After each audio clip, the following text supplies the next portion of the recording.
put what I didn't like about the episode right up front because I want to talk about the rest of the episode. So this is Reborn of the Master Blade, episode number 4, right? And I want to talk about what I didn't like about the episode. Like I said, right up front, right at the beginning. That way I just get that out the way and then talk about the rest of the episode, which inherently I really did like. So the one thing I didn't like is the last 3 episodes with the battle with Rawl, right? The green-haired dude, and he got turned into a magic sight beast. It was conveyed to us, to me, to you, the viewer, but to you, to me, the viewer, right? And we're watching. It was conveyed to us that once these Highlanders, based on this prism powder stuff that they give, once they turn into a magic sight beast, like that's it. Like they're a magic sight beast. It's either like they live that way forever, or they get destroyed essentially. And now, because we have this Highlander who kind of skews the boundary of good and evil kind of thing, this siren person, now because we have her, she doesn't get destroyed. And then we have Chris, who decides to try something with her ether distribution and turning into mana and whatnot. And she tries something, and she freezes her in place. Okay, that's fine. Then we have the main anti-Highlander guy who comes and does some kind of ether reactional something. He shrinks this thing down to itty-bitty size, and instead of staying frozen, she gets unfrozen. So she unfreezes, and she turns into like this pixie thing. But she's no longer a small version of this magic sight beast that she was before. But she's not Siren from before. She's like in the middle. She's like this little pixie thing now. So she's not mad or angry anymore, but she's not who she was. She's like in the middle. It's so weird, you know? And I'm going to take it at face value of just, it was some unknown technique or something that this person distributed, which based on the way he's able to manipulate everything, it leads me to believe that this person may be a descendant of Chris from when she was king or something. Like, I'm thinking there's 2 things. I'm thinking Highlanders are her kingdom from the past, and then I'm thinking this dude leading this charge is maybe a direct descendant of her from the past or something like that. I'm just thinking that she, like, her past self has a hand in what's happening in her world today. So I wanted to call that out right from the beginning. Is like, I didn't really like that, because I just thought, okay, that's just it's too much convenience sauce for me. Like, I wasn't a fan of her turning into a magic sight beast because she does seem redeemable. And when she got fed the tea, I was like, oh no, she just got poisoned, and she didn't. So I was like, oh, maybe not. Maybe the lady's just being weird about it.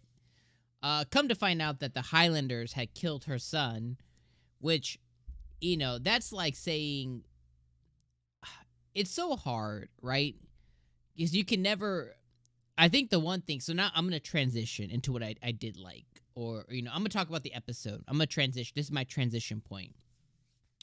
This lady, the maid lady, was holding a grudge because the Highlanders killed her son, right? And this siren lady, obviously, she's a part of it.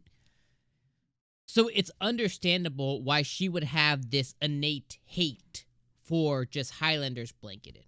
But it's so weird. That's like saying, like, oh, I'll just use it because the police are always in the news all the time. But that's like saying a New York cop killed somebody important to you, whatever that is. Son, mom, grandma, sister, brother, mother, cousin, friend, whatever.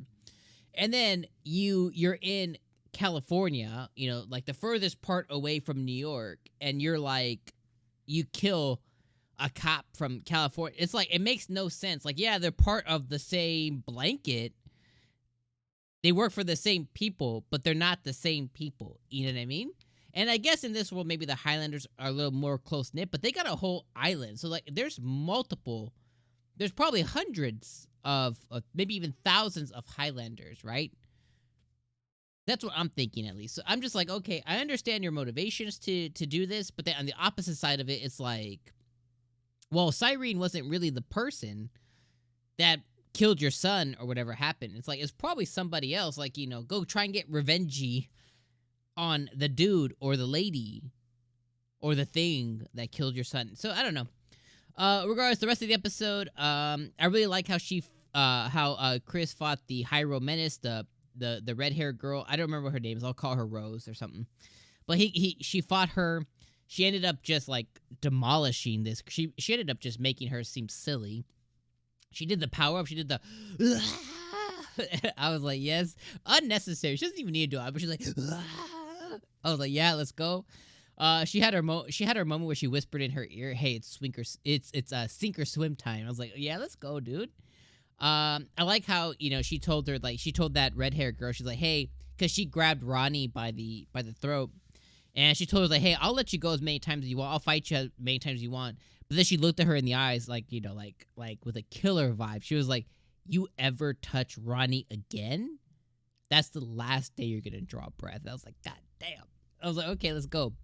Then we find out, you know, about what's going on with the mana stuff. The 𝐒𝐻𝐵 lady, she showed all of us that the mana's been being distributed to kind of run the floating island, and essentially this place is gathering enough mana to become another floating island for the Highlanders, like another living space.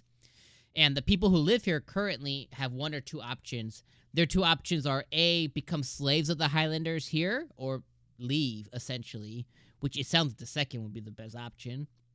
If they get the ability to leave, and then that transition to the next thing where the maid lady, you know, poisoned 𝐒𝐻𝐵 and made her a magic sight beast with the tea and stuff, and then, you know, Chris goes and fights and whatnot, which is all cool. And then we got to see the head person of the anti-Highlanders. I forget what their names are already. I forgot. They're so in. They matter to me so little that I forgot what their names are. But the anti-Highlanders, we got to see the leader of him, and he seems very, very strong. So now Chris has a goal, right, to get her strong enough, you know, I need to go beat the shit out of this guy. So that's her goal now, which is interesting. And then we got to see 𝐒𝐻𝐵 the pixie. So overall, good episode. I just didn't like that one specific thing that they said was a thing, that then I was like, but maybe it's not a thing, because we found a character who that shouldn't be a thing for. I'm like, okay. But now they're going to have a little pixie companion, so I guess that's cool, until they figure out how to turn her back into a normal 𝐒𝐻𝐵 person. But let me know what you guys thought about this episode down in the comments below. I appreciate you guys being here. If you have nothing to say, just drop me an emoji, just so I know that you're seeing me, seeing you see me. And I'll see you guys next week for episode 5. I got 5 on it. Peace.